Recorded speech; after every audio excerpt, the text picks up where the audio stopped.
Müharibə İran ərazisində gedəcək. İran da ABŞ-ın bazalarına zərbə endirəcəksə, həmin Bazalardan bazanın əlavə yerləş... bəs, Ədalət bəy, misal üçün İranda belə çağırışlar da var ki, biz o hansı ki İran sularında əmir gözləyir, aviadaşıyıcı gəlməkdən söhbət gedir, biz onları batıracağıq. Belə bir imkanı varmı İranın sizcə?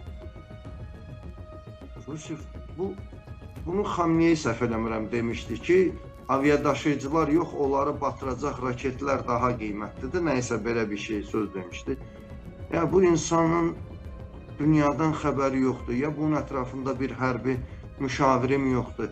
Dünyada bugünə qədər kimsə aviadaşıyıcı batıra bilməyib. Hətta istifadə müddəti başa çatmış bir aviadaşıyıcını ABŞ özü batırmaq üçün əlində olan nüvə silahı xaric bütün silahlardan ona zərbə endirdi ki, onu batırsın və zəif yerini aşkarlasın ki, digər gəmilərdə o zəif nöqtəni aradan qaldırsınlar. Alınmadı, batıra bilmədilər. Sonunda məcbur olub həmin aviadaşıyıcını daxildən partladıb batırdılar.